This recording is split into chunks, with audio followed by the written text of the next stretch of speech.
اعوذ باللہ من الشیطان الرجیم بسم اللہ الرحمن الرحیم واستعینوا بالصبر والصلاۃ ان اللہ مع الصابرین۔ جناب صلی اللہ علیہ وسلم کی اللہم صلی علی محمد عبدک ورسولک صلی علی المؤمنین والمؤمنات والمسلمین والمسلمات۔ جناب صلی اللہ علیہ وسلم کی ارشادات سلطنت کے اور علوم دنیا کے اور یہ ساری چیزیں حضرت اس میں لا رہے ہیں اپنی الصبر بالصبر، اس کی جتنی ڈائمینشنز ہیں صبر کی وہ حضرت فرما رہے ہیں واستعینوا بالصبر والصلاۃ ان اللہ مع الصابرین۔ اس کا جو جب حضور صلی اللہ علیہ وسلم مدینہ تشریف لائے تو کچھ واقعات ہوئے، اس کا ذکر ہو رہے ہیں کہ ایک قبہ نما گھر جو ہے دیکھا تو ان کو جو ہے حضور صلی اللہ علیہ وسلم نے جیسے کہ ینحتون جو ہے وہ جو پہاڑوں میں کانوا ینحتون من الجبال بیوتا، اس تک ہم پہنچے تھے کہ پہاڑوں کو تراش کیا، وہ نمود و نمائش کے لیے اپنے گھر بناتے تھے۔ تو اس سے شبہ ہونے کی وجہ سے حضور نے فرمایا بلا ضرورت کے، حضور اس میں فرما گئے ہیں بلا ضرورت بلندی عمارات قوم عاد و سمود کا خاصہ ہے،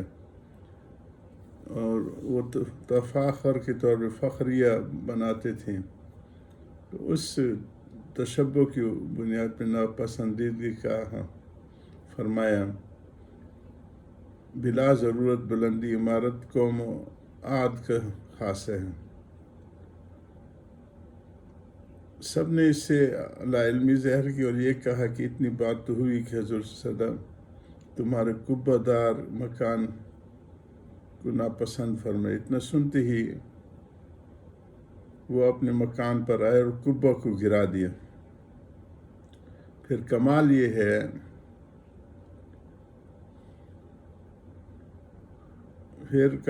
یہ ہے کہ حضور صلی اللہ علیہ وسلم کا گزر دوبارہ وہاں کچھ عرصے کے بعد ہوا اور آپ نے قبہ نہ دیکھا تو دریافت فرمایا کہ یہاں ایک قبہ تھا، وہ کہاں گیا، کیا ہوا؟ صحابہ نے عرض کیا یا رسول اللہ، آپ نے اس سے ناپسندیدگی کا اظہار فرمایا تھا۔ یہ خبر سن کر مالک قبہ نے اس کو گرا دیا۔ حضور صلی اللہ علیہ وسلم خوش ہوئے اور ارشاد فرمایا کہ جس کا حاصل یہ تھا کہ دنیا میں ایسی پختگی کی کیا ضرورت ہے،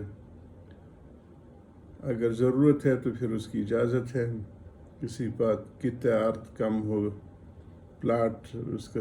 چھوٹا ہو، تو خود حضور صلی اللہ علیہ وسلم نے ایک صحابی کو فرمایا تھا کہ تمہارے پاس زمین کم ہے تو فضا تو ہے، اوپر جو وہ ضرورت کے حساب سے ہوگی۔ جیسے آج کل ہم کہتے ہیں کہ ہمارے جو ہے ٹاؤن پلاننگ کا یہ بڑا مارکت الارا اس وقت عنوان بنا ہوا ہے کہ ہائی رائزز کی طرف جائیں یا ہاریزنٹل ایکسپینشن ہو۔ آبادی تیزی سے بڑھ رہی ہے، ہائی رائزز میں زمین بچ جاتی ہے، کنٹرول آسان ہوتا ہے، سنگل گیٹ سے یعنی 70 منزلیں، اور اس کے اندر ایک ہی منزل کے اندر بڑے ضرورت کے حساب سے شگے اور فلیٹس اور بنائے جا سکتے ہیں۔ تو اب تو وہ ضرورت کے درجے میں شامل ہوگی، کیونکہ ایگریکلچر زمین تیزی سے کم ہوتی جا رہی ہے ہاریزنٹل ایکسپینشن سے۔ تو اب ضروریات میں داخل ہو گئے 3 چیزوں کو کل بھی میں کہیں عرض کر رہا تھا کہ مکان، تو فرض واجب ہے کہ بچوں کے سر چھپانے کے لیے، بارش اور دھوپ سے بچانے کے لیے، اور اس میں آسائشیں ہوں، جس طرح میں کہہ رہا ہوں کہ سنگل انٹری جو ہے، اور اس کے اندر اس کا جو ہے حفاظت کے حساب سے انتظامات، اور بجلی پانی کے انتظامات کنٹرول کرنا آسان ہے، اور دوسرا اس میں مکان ہو، اس میں آسائش ہو، اور تیسرا اس میں زیبائش بھی ہو، کہ من حرم زینت اللہ، کس نے یہ جو زینت اللہ کی ہوئی اور وہ طیبات من الرزق، اچھے اچھے عمدے کھانے کس نے منع کیے ہیں؟ یہ تو خالصتاً مسلمانوں کی وجہ سے ان کو عطا ہو رہی ہے۔ ہاں، نمائش منع ہے، جس کا ابھی پیچھے ذکر آ رہا ہے، نمائش وہ منع ہے، وہ حرام ہے، مکان فرض ہے، اور آسائش اس کے اندر سنت ہے، اور نمائش کو مباح فرمائے ہے۔ خود امہات المومنین پردے لگا دیا کرتی دیواروں پہ، تو وہ زیبائش کی بھی اجازت ہے اگر اس میں نمائش نہیں ہے۔ جو حضور صلی اللہ علیہ وسلم کے ساتھ ترک تعبیر کی طرف تھا، اس وقت سب نے تعبیر کو چھوڑ دیا تھا، جس کا یہ اثر ہوا کہ اس سال پھل کم آیا۔ تب حضور صلی اللہ علیہ وسلم نے ان کو اجازت دی کہ آپ کے تجربات اپنے فن میں زیادہ ہیں۔ اسی طرح جدید روشن ضمیر و خیال لوگ جماعت نے یہ مضمون نکالا کہ حضور صلی اللہ علیہ وسلم نے ہمارے دنیاوی امور میں بالکل دخل نہیں دیا، بلکہ ان کو ہمارے رائے پر چھوڑ دیا کہ جو طریقہ مناسب سمجھے اختیار کریں۔ یہ مولویوں کی زیادتی ہے کہ دنیاوی امور میں بھی دخل دیتے کہ فلاں تجارت حرام ہے، فلاں جائز ہے، اور اس طرح بیع کرنا جائز نہیں،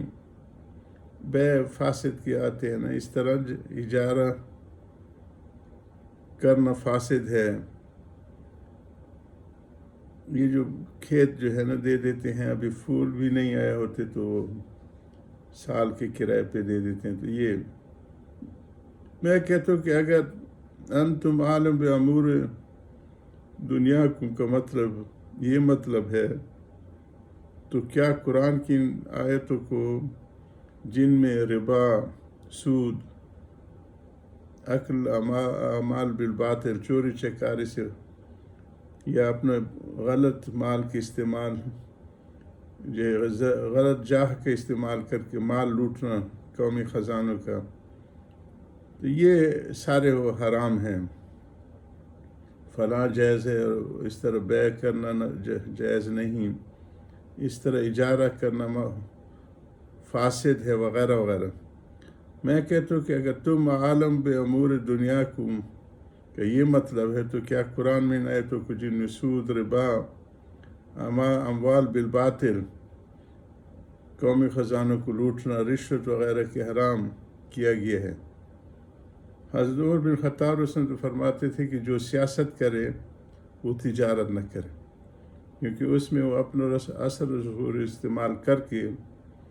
کروڑوں مسلمانوں کے اپنے تھوڑے سے مفاد کے لیے کروڑوں کو ذبح کرے گا۔ تو جو سیاست کرے وہ تجارت نہ کرے۔ اور ہزارہا حدیثیں بھی جن میں بیوع، اجارات، نکاح، طلاق، ہبہ و میراث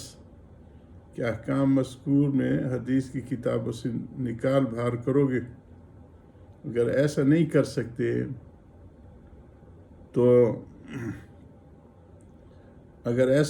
سکتے تو یہ دعویٰ کیوں کر صحیح ہوا کہ حضور صلی اللہ علیہ وسلم نے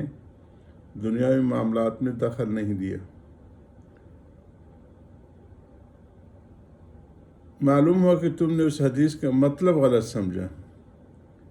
بلکہ مطلب صحیح حدیث کا یہ ہے کہ امور دنیا جو تجربے کے متعلق ہیں ان کو تم زیادہ جانتے ہو، باقی ان امور کے متعلق جو احکام میں ان کو نبی صلی اللہ علیہ وسلم ہی زیادہ جانتے ہیں۔ حضرت کی ان باتوں کو جاری رکھیں گے۔ وآخر دعوانا الحمدللہ رب العالمین۔